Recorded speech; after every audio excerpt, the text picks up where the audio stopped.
Hello dears, അപ്പോൾ ഇന്ന് നോക്കുന്നത് 2026 പത്മ പുരസ്കാരങ്ങളാണ്.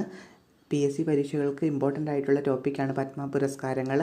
ഇത് അടുത്ത പരീക്ഷകൾക്ക് സാധ്യതയുള്ള ക്വസ്റ്റ്യൻസ് ആണ്, പഠിച്ചോണം. 2026 പത്മ പുരസ്കാരങ്ങൾ റിപ്പബ്ലിക് ദിനത്തോട് അനുബന്ധിച്ച് 131 പത്മ പുരസ്കാരങ്ങളാണ് രാഷ്ട്രപതി അംഗീകരിച്ചിരിക്കുന്നത്.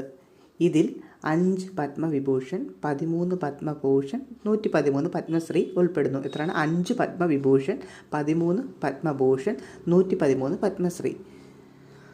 പ്രധാന പ്രത്യേകതകൾ ഇതിൻ്റെ എന്താണെന്ന് നോക്കിയാൽ, ഈ ആകെ പുരസ്കാരങ്ങളിൽ ജേതാക്കൾ 19 പേരെന്താണ്? സ്ത്രീകളാണ്. എന്നാൽ വിദേശികൾ ഇതിൽ 6 പേര് ഉൾപ്പെടുന്നു. ഓക്കെ, 19 സ്ത്രീകൾ, വിദേശികൾ 6 പേര്. 16 പേർക്ക് മരണാനന്തര ബഹുമതിയായിട്ട് പുരസ്കാരം നൽകുന്നു. എത്രയാണ്? 16 പേര്. ഇനി 2 ഡ്യുവോ, അതായത് ഡ്യുവോ കേസുകൾ ഇതിൽ ഉൾപ്പെടുന്നവർ 2 പേർക്ക് ചേർത്ത് ഒന്നിച്ചു കൊടുക്കുന്നു പുരസ്കാരം. കേരളത്തിൽ നിന്ന് ഇത് 8 പേർക്കാണ്. അപ്പോൾ കേരളത്തിൽ നിന്ന് ഈ വർഷം 8 പേർക്കാണ് ലഭിച്ചത്, അർഹരായി. 8 പേര് അർഹരായി.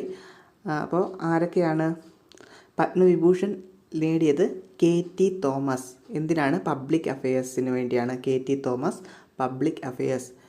P നാരായണൻ. അപ്പം KT തോമസ്, പിന്നെ ആരാണ്? P നാരായണൻ സാഹിത്യം വിദ്യാഭ്യാസം. VS അച്യുതാനന്ദൻ മരണാനന്തര ബഹുമതി പബ്ലിക് അഫയേഴ്സാണ് വിഷയം. അപ്പം Padma Vibhushan KT Thomas public affairs, പിന്നെ ആരാണ്? P നാരായണൻ സാഹിത്യം വിദ്യാഭ്യാസം, VS അച്യുതാനന്ദൻ മരണാനന്തരം പബ്ലിക് അഫയേഴ്സ്.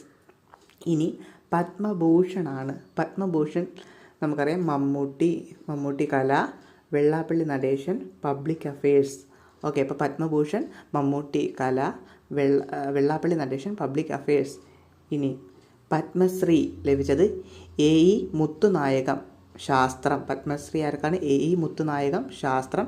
കലാമണ്ഡലം വിമല മേനോൻ കലയാണ്. കൊല്ലകയിൽ ദേവകി അമ്മ G സാമൂഹ്യ സേവനം. അപ്പം പത്മശ്രീ ആരാണ്? AE മുത്തുനായകം ശാസ്ത്രം, കലാമണ്ഡലം വിമല മേനോൻ കല, കൊല്ലകയിൽ ദേവകി അമ്മ G എന്താണ്? സാമൂഹ്യ സേവനം. Thank you.